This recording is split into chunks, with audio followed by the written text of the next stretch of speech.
क्या कहना चाहता था मैं, क्या कह रहा था। हाँ, तो जो ये ड्राफ्ट कमेटी का जो बनाया, ठीक है ना, जी जी उसमें जो संविधान बन गया 26 नवंबर 1949 में हमारा संविधान बन के रेडी हो गया था। ये सारी जानकारी आपको होगी मेरे ख्याल से, है। जी जी और जी ये 26 जनवरी 1950 को हमारे लागू भी हो गया, जब हम पूर्व गणतंत्र हो गए और हम गणतंत्र दिवस के नाम से 26 जनवरी इसको 1950 नाम में मनाते हैं। मना रहे हैं, जी जी ठीक है ना। जी जी जी बिल्कुल बिल्कुल। अब आपने एक आर्टिकल 35A का नाम सुना है, जो अभी आर्टिकल 370 और 35A जो है अभी भाजपा ने उसको विलुप्त किया है। तो विलुप्त कर दिया, मतलब वो खत्म किया ना, वो पंजाब जम्मू एंड कश्मीर के हालातों के कारण, जम्मू कश्मीर में अच्छा अच्छा अच्छा समस्याओं अच्छा के अच्छा। कारण। तो मैं बहुत ज्यादा वैसे बता दूं। हाँ, आर्टिकल हाँ 35A जो है संविधान जी में कैसे पैदा हुआ, संशोधन तो किया नहीं गया। तो जी क्या कोई आर्टिकल संविधान में जी गवर्नमेंट प्रेसिडेंट के नोटिफिकेशन से आ सकता है क्या? नहीं आ सकता है। आ नहीं आ सकता है क्या? सकता, नहीं आ सकता है। नहीं आ सकता। प्रेसिडेंट ऑर्डिनेंस जारी कर सकता है कैबिनेट हाँ की अनुशंसा पे, और वो भी तब जबकि पार्लियामेंट ना लगी हो, पार्लियामेंट ना हो सेशन में, तब कर सकता है। और यदि हाँ उसे पार्लियामेंट अनुमोदित ना करे तो 6 महीने में वो स्वतः खत्म हो जाएगा। जी तो आर्टिकल 35A बिना संविधान में, बिना पार्लियामेंट में गए प्रेसिडेंट के नोटिफिकेशन के आधार पर 70 साल 75 साल कैसे सरवाइव कर गया, ये हमारे संविधान विद बताएं। और ऐसा नहीं है, इसको चैलेंज किया गया सुप्रीम कोर्ट में, तो सुप्रीम कोर्ट उसको जो है ना ऐसे ही टालता रहा वर्षों तक। मतलब उसने ये छोटी सी बात नहीं देखी कि क्या ये आर्टिकल कैसे पैदा हुआ। भाई कोई भी आर्टिकल संविधान में पैदा होने का तो रास्ता संविधान का संशोधन होना चाहिए ना। संविधान गवर्नमेंट के प्रेसिडेंट के नोटिफिकेशन से कोई आर्टिकल संविधान में नहीं आ सकता है। क्या प्रेसिडेंट अपने आप में कोई नोटिफिकेशन जारी करके संविधान को संशोधित कर सकते हैं क्या? नहीं कर सकते हैं। तो ये सब ढेर सारी समस्याएं हैं, और हमें संविधान की ऐसी चीजों को जो कि राष्ट्रीय हित में नहीं है उनको भी ठीक करने की जरूरत है। जो गलत कानून नेहरू जी ने चुन लिए और वो अंग्रेजों ने बनाए थे भारतीयों को शोषित करने के लिए, अपमानित करने के लिए, उनके व्यवसाय को तोड़ने के लिए, ब्रिटेन के लिए जो है ना, उनकी इंडस्ट्रीज के लिए रॉ मटेरियल पैदा करने के लिए और आपको चोर घोषित करने के लिए, वो सभी कानून जो है यथावत रख लिए गए। हमारी जो ब्यूरोक्रेसी जिसे जो इम्प्लीमेंटेशन के लिए जिम्मेवार है उसे लॉर्ड बना दिया गया। तो वो जो हम बात कह रहे थे पहले भी हमने कही थी कि वो गलत निर्णय ले तो भी उसकी जिम्मेवारी नहीं है, निर्णय ना ले तो उसकी जिम्मेवारी नहीं है, निर्णय विलंब से ले तो उसकी जिम्मेवारी नहीं है, गलत निर्णय ले तो उसकी जिम्मेवारी नहीं है, और घूस खा के निर्णय ले तो भी उसकी जिम्मेवारी नहीं है। उसकी जो है ना गलत चीजों के कारण नेताओं को लाभ होना चाहिए, बस यही एक रिक्वायरमेंट है। और दूसरी बात है कि उसके गलत निर्णयों के कारण यदि आप कोर्ट कचहरी में आपके चप्पल जूते घिस जाए न्याय की आस लगाते हुए, तो वो बेमानी है, आपके चप्पल जूते घिसने ही है, ठीक है ना। तो और इस दौरान बहुत सारे गलत अमेंडमेंट हुए, बहुत सारी गलत चीजें हुई, गलत कानून बना लिया, जैसे वर्शिप प्लेसेस एक्ट 1991 बना लिया, ठीक है ना। भला हो एक 2005 में बिल बनाया गया था जिसे 2011 में भी पेश करने की कोशिश की गई, जिसका नाम था communal violence prevention act, right. उसमें इतने खतरनाक जो है कायदे थे कि कोई भी हिंदू भारत में एग्जिस्ट करना उसके लिए बहुत ही मुश्किल हो जाता। वो हमारे सुब्रमण्यम स्वामी जी की चेतना को हम धन्यवाद देते हैं कि वो उनकी चेतना के कारण इतना खतरनाक जो ड्राफ्ट था, बिल था, वो कानून में परिवर्तित नहीं हो पाया। आप मेरी बात क्या समझ रहे हैं? बिल्कुल समझ रही हूँ, बिल्कुल समझ रही हूँ। अच्छा, तो ये दूसरी बात है, ठीक है ना। और तीसरी बात जो महत्वपूर्ण है वो कि वो कानून जो आगे के समृद्ध भारत को बनाने के लिए, अब तो नहीं आप वो उपाध्याय अच्छा हाँ। ओके, तो वो जो है हमारे लिए बहुत जरूरी है, ठीक है ना। तो जी अनुकूल जो है नियम कानून बना दे सरकार, बस इतना ही करे तो अच्छी बात है, ठीक है ना। जी जी अभी जी हमारी वर्तमान सरकार क्या चाहती है कि हर चीज को सुप्रीम कोर्ट जो है वो ठीक करे, ठीक है ना।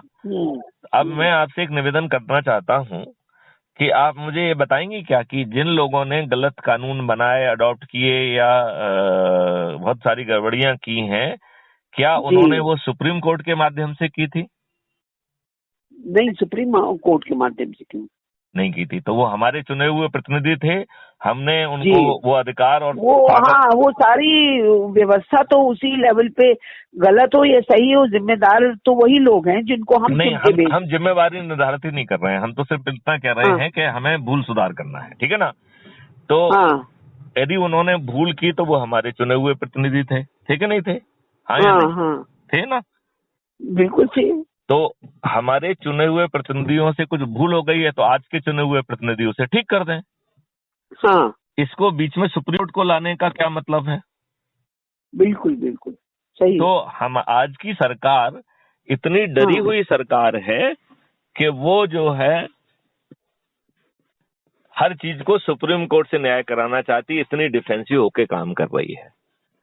तो अब जो है सवाल उठता है कि हमारा चुना हुआ प्रतिनिधि भारत के हित के निर्णय लेने के लिए वर्षों की जो है ना समय लगने वाली सुप्रीम कोर्ट की प्रक्रिया, जिसने आर्टिकल 35A जैसे मुद्दों पे अपन ने पार्लियामेंट में लिख भी दिया, उसमें सुप्रीम कोर्ट में केस भी लगाया, वो पेशियों में चलता गया, उस पर विचारण भी नहीं किया।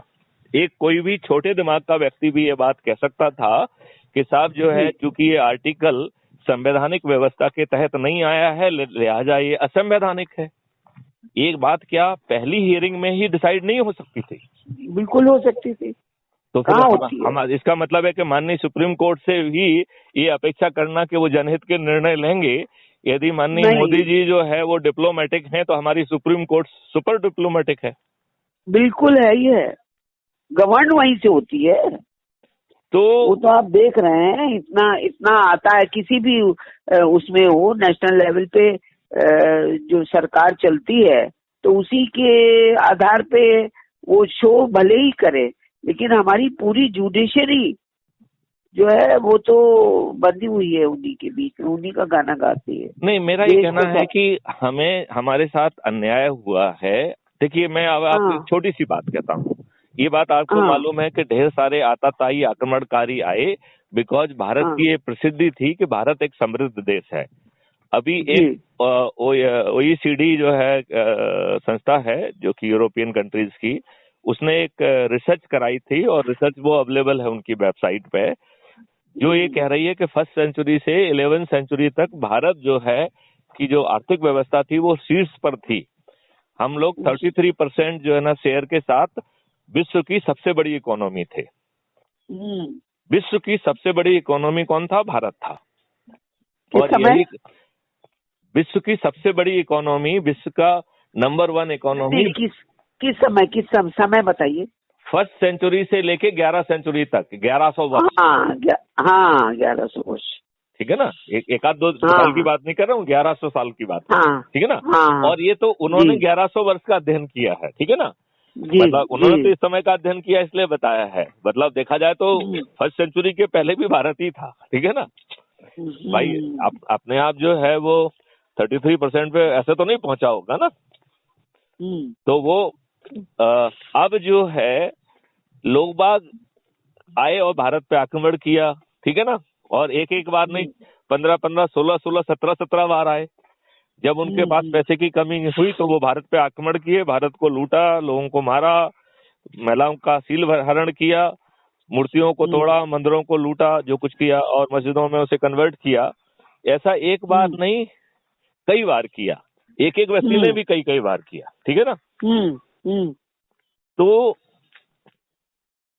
इस दौरान जो है हमारे इन जो आतताई हैं, इन्होंने जो कुछ भी गड़बड़ियां की वो इसलिए गड़बड़ियां कर पाए क्योंकि हम समर्थ नहीं थे, हम बलशाली नहीं थे, हम में एकता नहीं थी। हम विद्वान तो थे लेकिन अपनी विद्वत्ता को संभालने के लिए हमने जो बल हासिल करना चाहिए था, जो बल था वहां पे, उसको हमने संरक्षित नहीं किया या उसको हमने वो नहीं किया। देखिए नालंदा यूनिवर्सिटी में वहाँ के जो आचार्य वगैरह थे उन्हें गाजर मूली की तरह काट दिया गया और नालंदा यूनिवर्सिटी की जो लाइब्रेरी है वो 3 महीने तक जलती रही थी जी। इतना उसमें ज्ञान का भंडार था।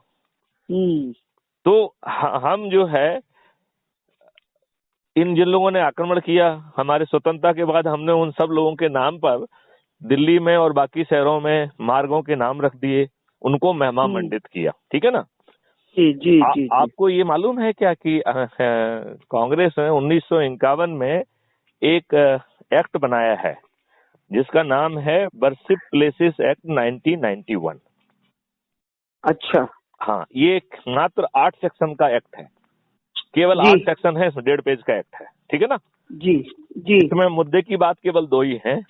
एक तो ये है कि कोई भी व्यक्ति अब राम जन्मभूमि के अलावा अन्य किसी विवाद को खड़ा नहीं कर सकता है और उसका सेक्शन 4 कह रहा है कि courts are divide from jurisdiction. मतलब आप किसी न्यायालय में गुहार नहीं लगा सकते हैं कि ये हमारा जगह था, ये तो मंदिर था, इन्होंने जबरदस्ती बना लिया है। जैसे यदि आप बनारस में जाएं तो बनारस का जो आपका शिव मंदिर है, राइट जी, पुराना वाला, उसके जो नादिया जी हैं वो उनका मुंह किधर है? मस्जिद की तरफ। हाँ, आप उस मस्जिद में जाइए, उसके पीछे जो है देवी देवताओं की जो है मूर्तियां लगी हुई हैं। ठीक है ना जी? तो ये अंधे को भी दिखेगा कि वो जो मस्जिद है वही सही शिवालय था। आपने कहीं भी देखा कि जो है ना नादिये का जो है हमेशा मुख अपने लॉर्ड शिवा की तरफ ही रहता है जी। रहता है कि नहीं रहता है? जी। इसका मतलब है कि लॉर्ड शिवा नादिये के सामने विराजित थे। इसमें कोई बड़े महाज्ञान की जरूरत नहीं है, किसी हिस्ट्री को जानने की जरूरत नहीं है जी। क्या जो है ना नादिये के पीछे या नादिया के बगल में तो ना लॉर्ड शिवा बैठ सकते थे क्या? जी नहीं बैठ सकते थे। नहीं जी। तो इस एक्ट के माध्यम से हमने भारतीय जनता को क्या कहा कि भैया तुमने एक अयोध्या मंदिर का तो मामला उठा दिया है, अब इसको छोड़ के और किसी विवाद को आप न्यायालय में नहीं उठा पाएंगे और न्यायालय को उसका संज्ञान लेने का हक नहीं है जी। आप मेरी बात समझ रहे हैं? मैं समझ रही हूँ। अच्छा, ठीक है। तो मुझे क्या लगता है कि जब इतनी बार आक्रमण हुआ, इतने हमारे मूर्तियों को तोड़ा, मंदिरों को लूटा और हिंदू इतने डर गए थे कि बहुत सारे हिंदुओं ने तो अपने डेटी की मूर्ति खुद मंदिर से निकाल के उसे छिपा दिया जी। मेरी अभी पुजारियों से बात हो रही थी ओमकारेश्वर में, तो उनका कहना है कि जो शिव जी जो ओमकारेश्वर में बैठे हुए हैं वो ओरिजिनल शिव नहीं है। अच्छा। उनको बचाने के लिए वो पीछे वाले उसमें होना चाहिए शिव जी को, और ये जो है दूसरी मूर्ति स्थापित की गई थी जिससे कि उसे कोई खंडित ना कर पाए। मतलब ये हमारे डर का आलम था। और हमारी स्थिति इतनी खराब थी कि हम जो है उनके सामने असहाय थे, हम निर्बल थे, हम अपने आप को बचा नहीं पा रहे थे, हम अपने देवी देवताओं को भी सुरक्षित नहीं रख पा रहे थे। और उन हालातों में जो कुछ भी हुआ, चाहे मंदिरों को मस्जिद में कन्वर्ट कर दिया गया हो, कुछ भी किया गया हो, उस पे अब हम स्वतंत्र हैं, तो उन सभी में से एक भी चीज नहीं छूटना चाहिए। क्यों छूटना चाहिए? नहीं, बिल्कुल। और उसे मुस्लिम को क्यों आइडेंटिफाई करना चाहिए? क्योंकि वो तो बाहर के आए हुए आक्रमणकारियों ने किया है। एक ऐसे मुसलमान हैं जिनके साथ खुद बर्बरता हुई है। आज का जो मुसलमान है वो स्वयं जो है बर्बरता का शिकार है और इसी कारण से उसे जो है धर्मांतरण के लिए मजबूर किया गया। तो 99% जो मुसलमान हैं वो तो हिंदू से ही उन्हें मुसलमान बने हैं। तो यदि देखा जाए तो सभी मुसलमान जो है इस मुस्लिम बर्बरता के शिकार रहे हैं कि नहीं रहे हैं? जी। मतलब उन्हें कायदे से हिंदुओं से ज्यादा वो रहना चाहिए, संवेदना होना चाहिए, लगाव होना चाहिए, क्योंकि ओरिजिनली तो वो हिंदू ही हैं। हालातों के दबाव में उन्हें धर्मांतरण करने के लिए मजबूर होना पड़ा और इस्लाम को अडॉप्ट करना पड़ा, वो भी डर और भय के कारण। इस बात से सहमत हैं क्या आप? बिल्कुल सहमत है, बिल्कुल सही कह रहे हैं आप। ठीक है ना? तो हाँ, हमारा जो है, हमारी चुनी हुई सरकार ऐसे कानून कैसे बना सकती है कि 15 अगस्त 1947 उसको खोद ले। जी। हाँ, 15 अगस्त 1947 के पहले जो स्थान जिस काम के लिए भी यूज, जिस धर्म के लिए भी यूज हो रहा है, वो उसी धर्म के लिए यूज होगा, यह मार्गदर्शी सिद्धांत है। और आप अपनी गुहार किसी भी कोर्ट में नहीं लगा सकते हैं। ऐसा एक्ट कैसे बनाया जा सकता है? और कॉमनल वायलेंस प्रिवेंशन एक्ट जो 2005 में बनाया गया था और 2011 में उसे दोबारा पेश करने की कोशिश की गई। ऐसे खतरनाक, और जो वक्फ बोर्ड एक्ट जिसका अमेंडमेंट 2013 में मनमोहन सिंह जी ने किया, ऐसे खतरनाक एक्ट जो है, और माइनॉरिटी कमीशन, ये सब चीजें जो है वो गलत जो की गई हैं।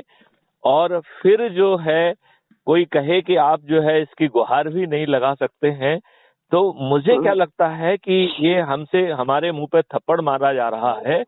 और हमारी भारत माता से कहा जा रहा है कि हे भारत माता, तू गुलामों की माता है, एक गुलाम जो है तेरा कुछ भला नहीं कर सकते हैं। तू जो आताताइयों ने तेरे चेहरे पे जो दाग लगाए हैं, तुम्हारे जो उत्कृष्ट मंदिर हैं उनको मस्जिद में कन्वर्ट किया है, वो बदनुमा दाग की तरह तेरे चेहरे पे स्थित रहेंगे, क्योंकि तू गुलामों की माँ है। आपको लगता है कि ये पर्सपेक्टिव जो मैं कह रहा हूँ वो ठीक है? नहीं, बिल्कुल ठीक है, बिल्कुल ठीक है। तो ऐसे कानून हमारे चुने हुए, हमारे नेताओं ने, जो हमारे वोट से चुने हुए हैं, हमको गुमराह करते हुए, मूर्ख बनाते हुए, गरीबी हटाओ, फलाना हटाओ, ऐसे डायलॉग लगा के मूर्ख बना के सत्ता में स्थापित होते रहे। और इस तरीके के घृणित कानून सिर्फ इसलिए बनाए जिससे कि उन्हें मुसलमानों के वोट मिल सके। और उसमें जो है ना, दुष्टों की इतनी हिम्मत है कि एक नेता कहता है कि जब मोदी जी हिमालय चले जाएंगे और योगी जी मठ चले जाएंगे, तब तुम्हें कौन बचाएगा? बड़े व्यंग तरीके से कहते हैं, तब तुम्हें कौन बचाएगा? जी। मतलब इतनी हिम्मत हो रही है। और हमारे जो है पूजनीय प्रधानमंत्री नरेंद्र मोदी जी कहते हैं कि हमें नोच के खा जाएंगे, हमें जिंदा नहीं रहने देंगे। मुझे लगता है कि यदि उनके दिल में ऐसी बात है भी, तो भी उन्हें ऐसी लज्जापूर्ण बात अपने मुंह से नहीं कहना चाहिए, नहीं कहनी चाहिए। यदि वो ऐसी बात कहेंगे तो फिर आम जनता कहाँ जाएगी?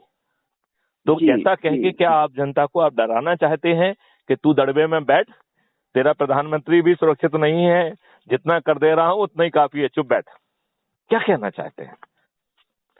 यदि हमने चुन के बनाया है, किसी हमारे पुराने चुने हुए व्यक्ति ने हमको मूर्ख बना के गलत कानून बना लिए हैं, तो आप एक एक करके उन कानूनों को ठीक करिए, क्योंकि हमने आपको इसी काम के लिए चुन के भेजा है। आप उसे सुप्रीम कोर्ट के जरिए से क्यों करना चाहते हैं? क्या उस समय के जनप्रतिनिधियों ने सुप्रीम कोर्ट से उनको बनवाया था क्या? तुम्हें सुप्रीम कोर्ट क्यों चाहिए? Why you want supreme court? इतने बुजदिल हो, इतने डरे हुए हो? जी। क्या इस बात से आप सहमत हैं कि नहीं है? नहीं, सहमत हूँ बिल्कुल। अच्छा, तो मैं ये आपसे ये कह रही हूँ, मैं एक मुद्दे की बात पे आता हूँ कि कराए कैसे, ठीक है ना? क्योंकि ये तो भाषणबाजी हो गई है, भाषणबाजी से तो भला होने वाला नहीं है, क्या होगा भला? नहीं, मैं बीच में इंटरप्ट कर रही हूँ थोड़ा आपको। हाँ, बताइए। एक आए हुए हमारे कलीग ही हमसे मीटिंग करने के लिए। सॉरी। ठीक है, तो आ जाओ, तुम अंदर आ जाओ। आगे की बात अपन जो है वो बाद में करेंगे। बाद में मैं फोन करूंगी। सॉरी। आगे अपन बात जो करेंगे, क्योंकि ये रिकॉर्डेड है, ये उसमें क्राइम फ्री भारत पे भी चढ़ेगी। जी। तो जो है आगे की जो बात है, बेसिकली हम जो भी संवाद करते हैं वो पब्लिक के लिए ही करते हैं, ठीक है ना? नहीं, वो मैंने देखा। जी। तो जो है आगे की बात में हम ये कहेंगे कि हम अपने चुनी हुई सरकार से सकारात्मक संवाद कैसे करें, और हम कैसे उन्हें विवश करें कि वो जन भावनाओं के अनुरूप जो परिवर्तन लाना है उन्हें लाएं। यदि वो परिवर्तन लाएंगे तो हम उन्हें सिर पे बिठाएंगे, उनका यशोगान करेंगे और 2024 में पूरी 545 जो है ना मेजोरिटी के साथ, तब तक जो है वो आर्टिकल 333 हम मान के चल रहे हैं कि संशोधित हो जाएगा, तो पूरे 545 जो है सीट के साथ हम भाजपा को लाएंगे।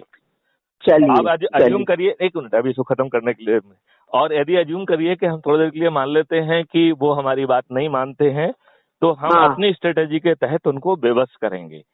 यदि वो अपने अहंकार में फिर भी नहीं मानते हैं तो 2024 में उनको हटाने के अलावा और कोई विकल्प क्राइम फ्री भारत को समझ में नहीं आ रहा है। नहीं, बिल्कुल सही कह रहे हैं आप। ठीक है ना।